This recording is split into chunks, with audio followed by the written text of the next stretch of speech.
Medio tahun 2020 awal, virus SARS-CoV-2 yang menyebabkan coronavirus disease atau COVID-19 dengan cepat menjadi pandemi yang melanda hampir seluruh negara di dunia. Imbas pandemi gamblang terpapar, masalah global pada aspek kesehatan sudah pasti terjadi.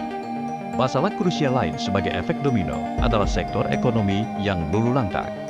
Pemerintah menggelontorkan berbagai program bantuan untuk antisipasi dampak pandemi COVID-19 ini. Salah satunya adalah bantuan sosial tunai atau BST yang diamanatkan melalui Kementerian Sosial. Kementerian Sosial menggandeng PT Pos Indonesia sebagai salah satu penyalur bantuan sosial tunai atau BST. Dari total 9 juta penerima manfaat program BST, Pos Indonesia mendapat alokasi sebesar 8,3 juta penerima bantuan yang harus disalurkan. Penerima bantuan yang sudah ada seperti program Keluarga Harapan atau PKH dan bantuan pangan non-tunai tidak menerima BST. Pos Indonesia optimis bisa memenuhi target pendistribusian BST, walau di tahap-tahap awal distribusi BST masih terbatas regulasi PSBB. Mulai tahun 2021, PT Pos dipercaya lagi oleh pemerintah menyalurkan BST tahap 1 tahun 2021 di Januari atau tahap 10 kalau dihitung sejak April 2020. Jadi pada penyaluran di 2021 ini khusus untuk bulan Maret dan April dijadikan satu di bulan April yang dimulai dari minggu pertama April. Kenapa?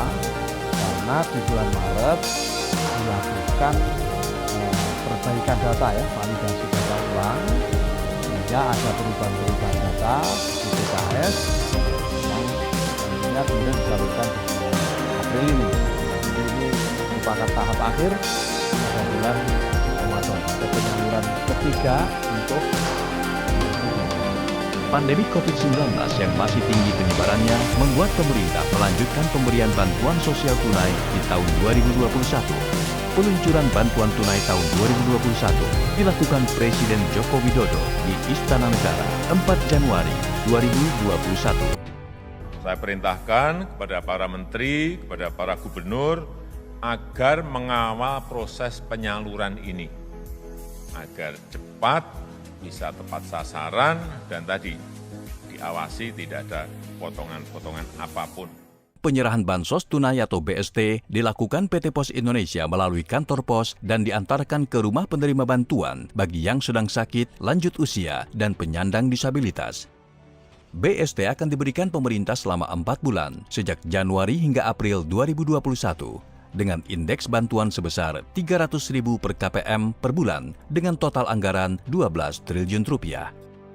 Pekerjaan ini bukan pekerjaan yang dianggap mudah, karena kita melaksanakannya pada masa pandemik ya, pertama, dengan segala risiko, tetapi kita menerapkan prokes lah pada setiap kegiatannya. Dan kedua, masyarakat kita yang terkena dampak COVID ini kan tersebar luas sampai ke seluruh penjuru Nusantara ini.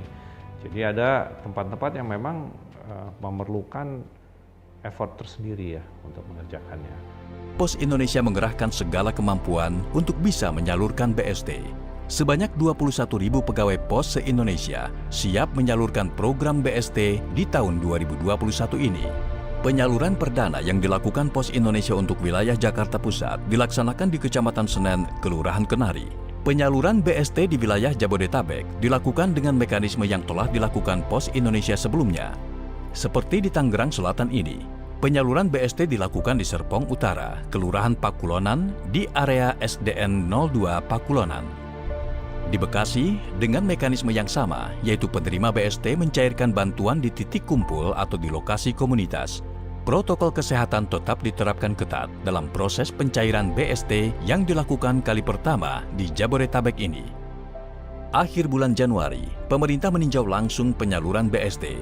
Menko PMK Muhadjir Effendi bersama Menteri Sosial Tri Risma hari ini menghadiri kegiatan penyaluran bantuan sosial kepada KPM di Kelurahan Jebres, Kecamatan Jebres, Surakarta, Jawa Tengah. Bansos disalurkan kepada 700 KPM yang berasal dari Kelurahan Jebres, Kecamatan Jebres. Penyaluran BST di bulan Februari dilaksanakan di seluruh daerah hingga pelosok. Di Bandung, BST disalurkan di Kantor Pos Asia Afrika.